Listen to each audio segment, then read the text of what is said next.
Hello there guys, welcome to another of my live videos, and on this video there is lots to negotiate about. So I can assure that the Premier League will not be abandoned. Now obviously it did get confirmed yesterday that the Premier League suspension and all English football suspension has been extended now until the 30th of April. Of course the 30th of April is a while away and that. Obviously, Premier League clubs held a meeting yesterday. It was an emergency meeting to establish plans for the remainder of the season.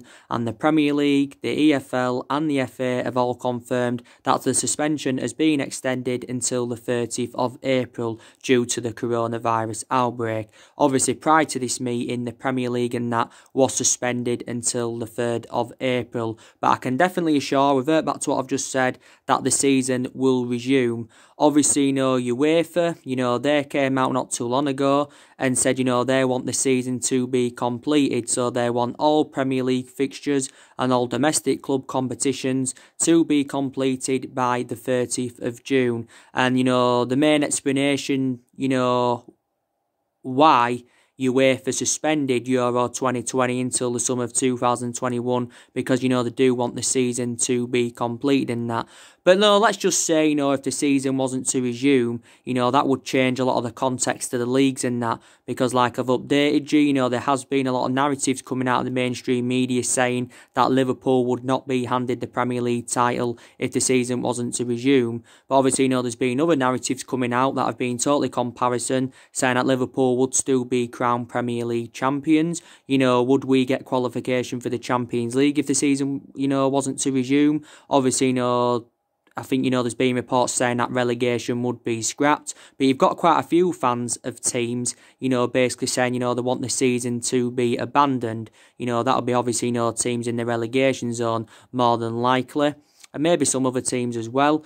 Obviously, Leeds United wouldn't win the championship and West Brom wouldn't get promoted. That's also some other reports that have been coming out, and there'd be no winners in League One and there'd be no winners in League Two and that. And like I said to there's been a lot of reports saying that, there could be 22 teams in the Premier League next season. There could be up to 5 teams relegated. And EFL or FA Cup fixtures could be axed to increase Premier League fixtures. But I think this would only occur if the season wasn't to resume, or maybe on the other hand, it depends, when the season would finish. Could this season possibly, go into next season? So if the season was to finish at the end of June or maybe the beginning of July, then I do presume next season, would start later. Maybe it wouldn't start in August, it could start in September. There's also been reports saying that matches maybe at the start of next season could be played behind closed doors. If the season is to resume, then some matches could be played behind closed doors, because before, these games and that got suspended, teams were playing behind closed doors. And obviously, football is not the same without any fans and that. And, there's a lot of, matches, that have been postponed, obviously, due to this coronavirus, because it is a really, really serious disease. Obviously, a lot of sporting events, in general, have been cancelled due to this coronavirus and that. But the main explanation, why the fixtures got suspended in the first place is obviously, is because of what happened to Mikel Arteta. And he's a big part of it, is Mikel Arteta, because don't forget, not too long ago, he got tested positive for coronavirus. Obviously, he's feeling much better now, which is very, very good news. And a lot of teams have had to, close their training grounds. There's players that have had to be put in self-isolation because quite a few players have been tested for the virus and that. Don't forget, Callum Hudson-Odoi had it. Also, too, Matuidi had it for Juventus. I think our players have been tested for it, because don't forget, Solskjaer ordered our team to train as normal. But even if the season wasn't to resume, I think Liverpool would be crowned Premier League champions and that. Like I mentioned, one of the UEFA presidents did say they wouldn't get the title if the season wasn't to be resumed. But I think if the season wasn't to resume, they'd go on the current standings, to be quite honest with you. And Liverpool, of course, at this moment in time, are sitting 25 points clear of Man City. And, they only need 2 wins to secure their first ever Premier League title and to end their 30-year drought and that. But I do presume, the season will resume. Soon as this, virus calms down, as soon as this virus calms down and when the virus goes completely, that's when the season will resume. Don't forget, the government have, come out and said, people should stay away from pubs. They've advised them to stay away from clubs and restaurants and all of that. Basically, stay away from public places to avoid, the virus spreading even more. Because obviously, you've got quite a few countries now that are in lockdown with it. Possibly, Britain could be in lockdown with it because the government have, said basically, that this virus is going to get worse.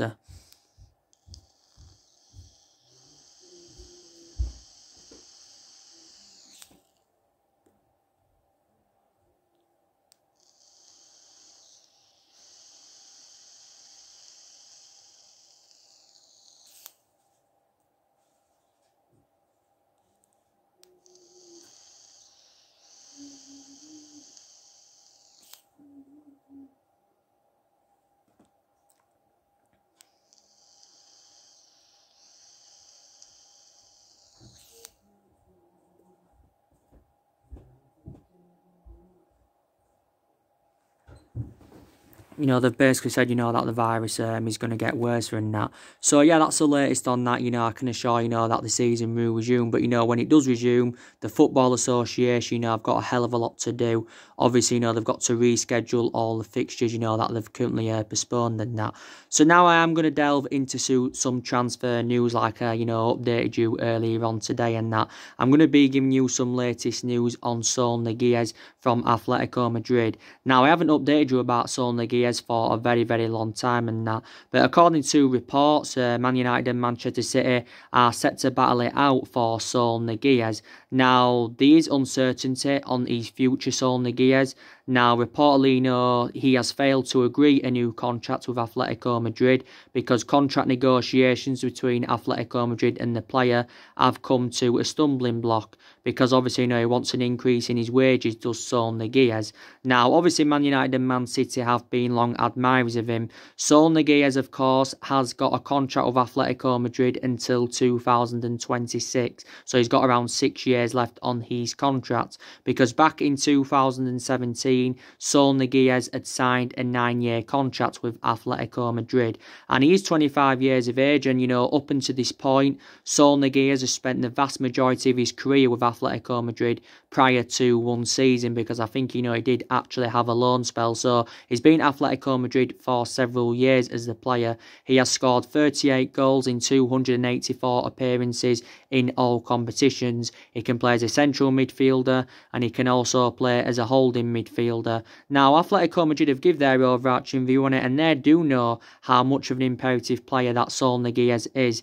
Don't forget, Saul Niguez did score in Atletico Madrid's 1-0 win against Liverpool in the Champions League first leg in that, but the goal actually, was very fortuitous.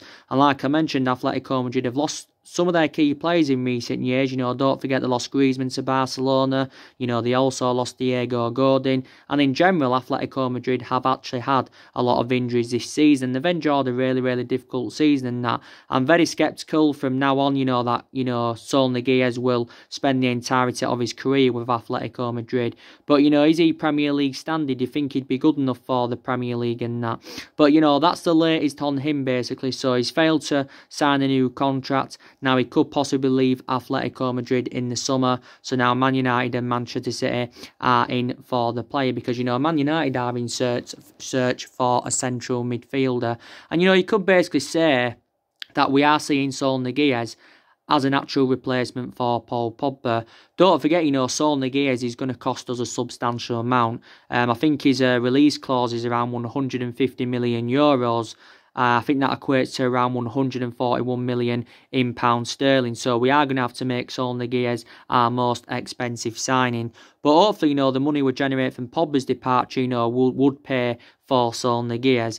Now, so basically, do you think he'd be a good adequate replacement for Paul Pogba? Now, I've been keeping up to date of, of the news on Paul Pogba and that. And obviously, the narratives that have been coming out recently were totally comparison to the ones that were coming out last week, because last week it was looking very, very imminent that Pogba was going to be staying at the football club, because Paul Pogba did say himself he was staying at Manchester United. Well, he was interested in staying, and he was interested in extending his contract at the club. This is what Paul Pogba had come out and said, because he does believe he can form a partnership with Bruno Fernandes, and this is one of the main explanations why he wanted to remain at the football club.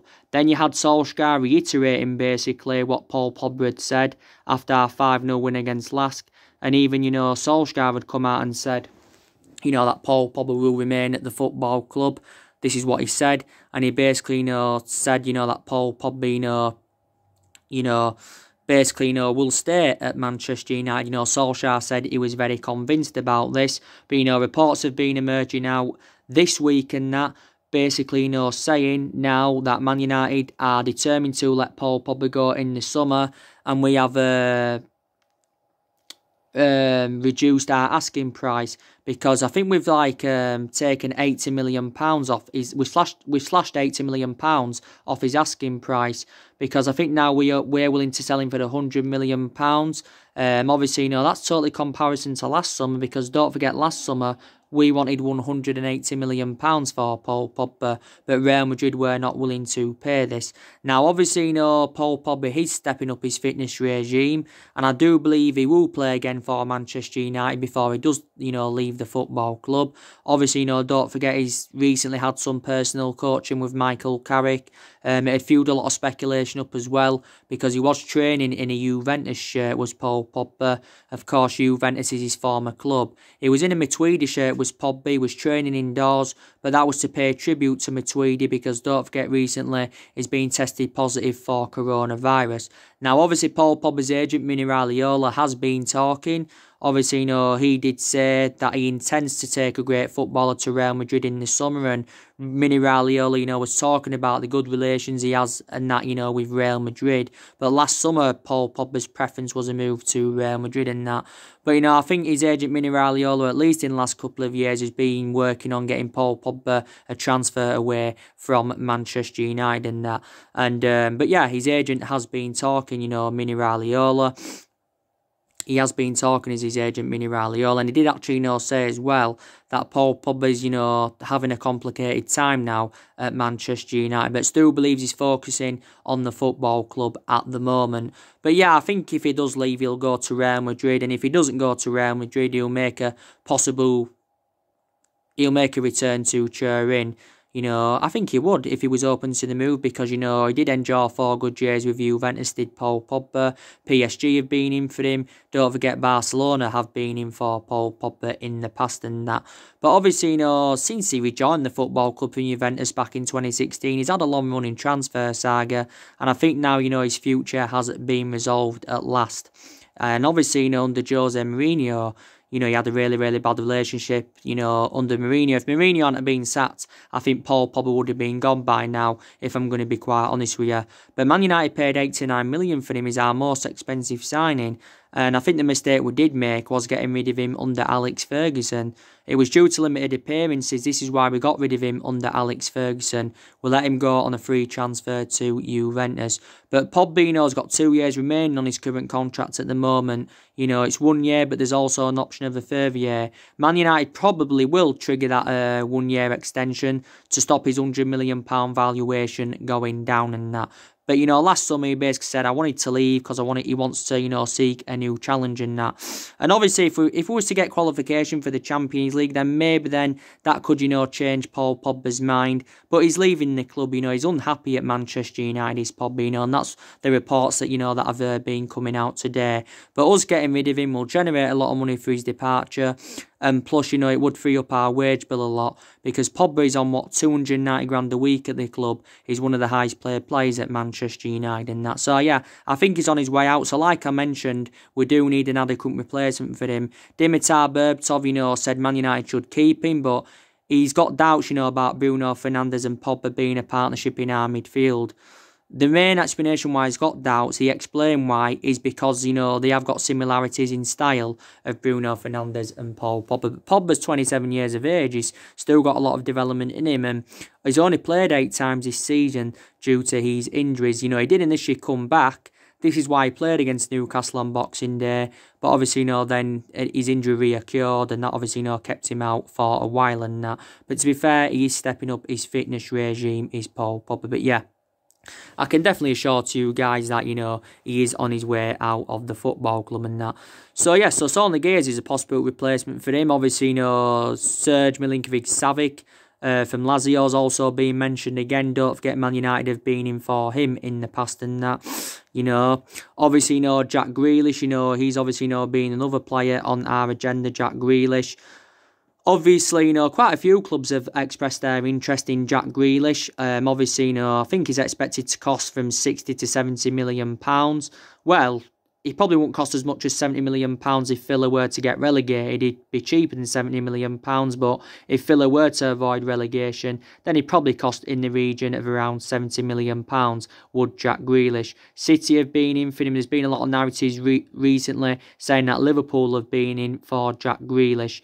Now, obviously, up until this point, Grealish has spent the entirety of his career with Aston Villa. He's still got around 3 years left on his contract, by the way, as Grealish, but there is no buyout clause inserted, so that's something else I just want to confirm with you guys. Revert back to the summer of 2018, Tottenham were very, very close to getting Jack Grealish for around £25 million, but the deal didn't materialise in that.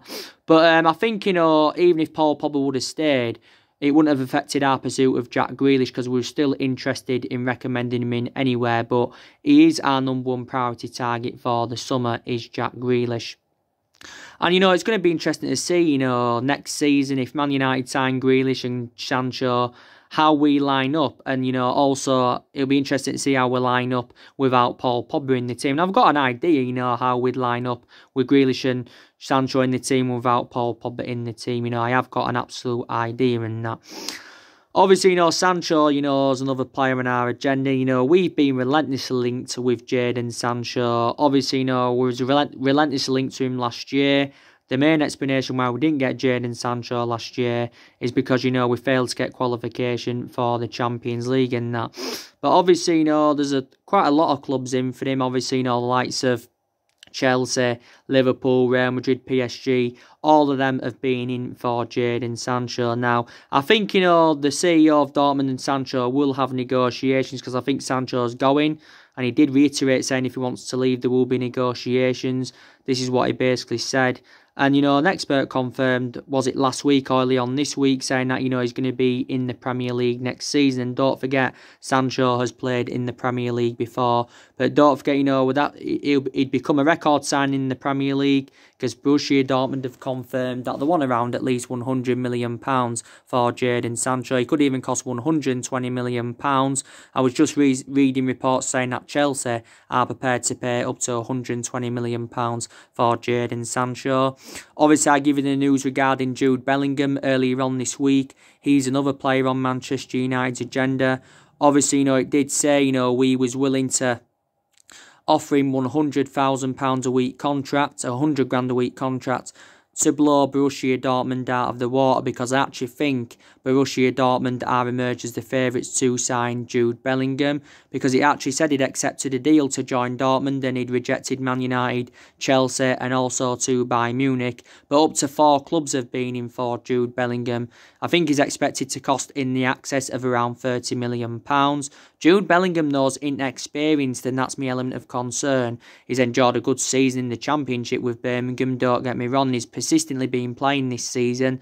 I think he's played around 35 games in all competitions as Jude Bellingham, but I think from my own perception, he needs at least another season in the Championship, does the player, because I don't think he's at that elite level as yet, and he's not Premier League standard. And he's expected to sign a professional contract in the summer, is Jude Bellingham and that. But he became the youngest player to represent Birmingham. Obviously, he made his debut at the age of 16 years and 38 days.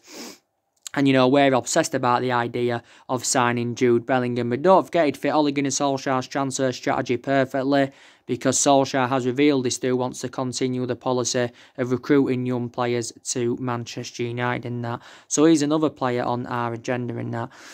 And obviously, earlier on today, I've already given you the news, haven't I, on Patrick-Emerick Aubameyang, I also give you the news on Harry Kane. So I don't need to really reiterate what I said earlier on because you do already know. But, the areas, Solskjaer's, looking to improve. Obviously, Solskjaer has revealed that, he wants a centre-forward. He also wants a right winger. And he also wants a central midfielder. Solskjaer basically, believes Manchester United need around 3 signings this summer to become title contenders. This is, what he said. He'll try and make around 3 or 4 signings in the summer. It still remains unknown, though, if Solskjaer is going to be Manchester United manager next season, and that it still remains unknown because, Solskjaer is still under pressure, to keep this good run of form up, because we have been in a good run of form recently. We are unbeaten in our last 11 games in all competitions, and this is Manchester United's best vein of form since Ole Gunnar Solskjaer, was the interim manager in that, because when he was the interim manager, I think Solskjaer and that, won his first 8 games. He won 14 out of 19 in all competitions, and that was enough, of course, to give him the job on a permanent basis. But, his position at the club is still under scrutiny, and there's still a lot of talk saying that Man United could replace Solskjaer with Pochettino at the end of the season, possibly, Massimiliano Allegri in that. But, I don't think it'd be the right solution, to, sack Solskjaer, especially not at this moment in time. I think the club, should be determined to give him at least another season and that, to be quite honest with you. But, yeah. So, like I said, we want to basically, get back to how we was under Alex Ferguson, because we was absolutely superb under Alex Ferguson. Ferguson didn't win out in his first 4 years at the football club when we recommended him in from Aberdeen. But, look what he went and accomplished, after that 4 years of not winning out. Won the vast majority of the silverware we won, obviously, came under Alex Ferguson. But since Ferguson retired in 2013, obviously, Manchester United have not been the same team and that. Obviously, since Ferguson left, we've had 4 managers. Solskjaer is our 4th manager, but we've sacked 3 managers since the Ferguson era. Obviously, the club got rid of Moyes, the club got rid of Van Gaal, and of course, the club got rid of Jose Mourinho on that. But we need to give Solskjaer at least another season because, as you all know, it is a transition period. And like Solskjaer revealed at the beginning of the year, he's hopeful that Manchester United can get through this transition period and that. And, Solskjaer, was talking a lot. He was talking a lot recently, how he had to overhaul Manchester United, after he replaced Mourinho in December 2018 and that. Because obviously, he said there was a variety of changes that were needed, included... There was a variety of changes that needed to happen, including tactics and players and that, because Solskjaer knows he's inheriting the vast majority of Jose Mourinho's players, because Jose Mourinho spent a substantial amount at the club. Spent, was it 400 million or just under 400 million pounds on players? But I've already given you the main explanations why it didn't work out under Jose Mourinho. Because obviously, Mourinho had bad disputes with the board. He had bad disputes with a lot of the top players. The board and that weren't backing his signings. And he endured 2.5 years at Manchester United. But he did win 2 trophies in his first season at the club. But from my own perception, we recommended Jose Mourinho in too late. He was tactically naive with Mourinho. He's a good manager, back in the day. He's got a good pedigree in that. He's won around 25 major honours in his managerial career. But I think now he's just past his sell-by date. And what he did at Man United, he's now taking that to Tottenham. He's been tactically naive at Tottenham. And I think you'll get the vast majority of Tottenham fans now demanding Jose Mourinho. Wow, definitely in that. But, like I said in that. But Solskjaer, you've got to take into account he's still in the process of rebuilding this Manchester United team. Definitely in that. And so far, Solskjaer's recommended 5 players in, since he came in. He's endured 3 transfer windows. Didn't recruit anyone in his first transfer window, but in the past 2 windows, he's brought 5 players in and spent around £220 million. Obviously, a lot of players have left since Ole Gunnar Solskjaer's arrival. Obviously, some have gone on permanent transfers. Some, obviously, have been loaned out. I think we're planning on getting rid of around 5 players in the summer transfer window. So we hope to generate a lot of money for their departures. Like I've mentioned to you, the players that I think are expected to go is Phil Jones, Lingard, Pereira, Sanchez. We're looking to get rid of him on a permanent transfer. Rojo, we're looking to get rid of him on a permanent transfer. And obviously, there has been a lot of talks as well, about David De Gea leaving the football club in the summer and that. So players are definitely expected to leave in the summer. But there's still a lot of players in our team, that I would be determined to keep. Because, these are a lot of players that have really, really improved under Ole Gunnar Solskjaer. Like I mentioned, I think Luke Shaw's really, really improved since he's come back from injury. A lot of aspects of his game have really, really improved of Luke Shaw's. And he has received a lot of criticism as a Manchester United player, reflect on his poor form and his injuries. But he was out for 2 months. But since he's come back, he's done really, really well. So give Shaw a lot of credit. Lindelof's done really, really well alongside Maguire at the back. Lindelof's in his 3rd season now at Man United. Enjoyed a difficult first season, didn't really settle in, but, last season, this season, he's done really, really well as Lindelof. I've been impressed with the signing Solskjaer's recommended in, definitely. I've got to be honest with you I think Bay's done really, really well since he's come back from injury. My only element of concern about Bay is that, he's very, very injury prone. McTominay and Fred have complemented each other fantastically well in our midfield. McTominay, I've got to say as well, has done well since he's come back from injury. Fred, he was very, very good in Ukraine, was Fred, with Shakhtar Donetsk. He never really got the opportunity under Mourinho, did Fred, but under Solskjaer, he's just been absolutely tremendous. So I've got to give him a lot of credit. Matic, he's done really, really well recently. He did well when McTominay was out, and Matic isn't our first choice because he's a backup to Fred and McTominay, but I've got to give him a lot of credit because I've given criticism in the past, but he's done really, really well as, Matic. And obviously, this is the main explanation why I think we've triggered that 1 year extension on his contract. So we know that Matic is going to be staying at Man United, and Matic has made over 100 appearances for the club since his arrival from Chelsea, and Man United paid £40 million for him. So I've got to give them a lot of credit. I've also got to give Martial credit recently because he's rejuvenated himself. I know he's had a few injuries that's really had a bad effect on him. So a lot of players do deserve a lot of credit in that. And, we've got quite a few long-serving players here. You've got De Gea now, that's into his 9th season. He's been a long-servant. You've got, Juan Mata. He's now into his 6th season at the club. Juan Mata's still going strong. I know he's lost that yard of pace and he isn't really first choice anymore, but Juan Mata's still doing really, really well when he does get given them opportunities. I've got to say he's a good backup to Bruno Fernandes.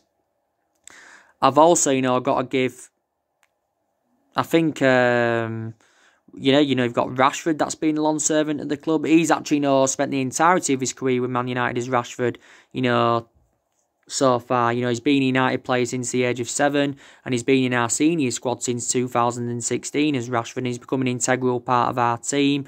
Obviously, Rashford is out with a back injury at the moment. I think he's expected back in 3 weeks, is Marcus Rashford, but got to give Marcus Rashford a lot of credit because he's been absolutely fantastic for us. And he's only, 23 now, is Marcus Rashford. And obviously Martial's in his 5th season, so he's been a long-serving player, nearly in his 6th season now. Obviously, Luke Shaw's into his 6th season at the club, he's another long-servant. Obviously, had long-serving players at the club as well. Valencia was a long-servant. He endured 10 years. Young was a long-servant. He endured 8 years. Don't forget, Herrera endured 5 years at the club. Fellaini endured 6 years at the club when he was here. Lingard, he's another player that's been a long-serving player at the club. I think, like I mentioned, we will get rid of him. So, yeah, there is quite a few in our team, and there may be a few others, that I haven't mentioned. But, like I mentioned, Manchester United are one of the biggest clubs in the world with a fantastic history, a fantastic fan base. We're the most successful team in England because, obviously, we've got 20 titles, 13 of them are Premier Leagues and 7 Old First Divisions. And I think Man United will win the title again. Hopefully we can win it within the next 3 years. But as you all know, at the moment, City and Liverpool are strides ahead of us. But, like I said, we've got a few ambitions this season, and we can get some silverware this season under Solskjaer. We can win the Europa League. We emerge as one of the favourites to win it. We can win the FA Cup as well. We can get qualification for the Champions League. Obviously, we've just got to hope that, you know, the Europa League games, you know, can resume and the FA Cup games and that can resume. But, you know, we will see what happens in that. But obviously, you know, the Glazers are determined to back Solskjaer. Ed Woodward is determined to back Ole Gunnar Solskjaer and that. But like I say, whatever happens, I've got a lot of respect for Solskjaer because he's a legend of the club and he was a great player for 11 years under Alex Ferguson. So I've got to give him a lot of respect. He can say he's inexperienced as a manager, but the longer he stays in the job at Man United, he's gaining more experience. So let's just put that into the equation now. Also, you know, we've got the youngest squad in the Premier League this season, like I mentioned to you, and Solskjaer's given all the young players their opportunities, so you've also got to give him a lot of credit for that. And, you know, we've done well against the big six sides this season. That's something we've improved this season because last season we wasn't so good against, you know, the big six sides. So let's just put that into the equation now. But yeah, so anyway, guys, that's everything to update you with today. Drop your comments, likes below on the channel. If you do, consider subscribe as always, and take care. God bless you all again very, very soon. Thanks for watching.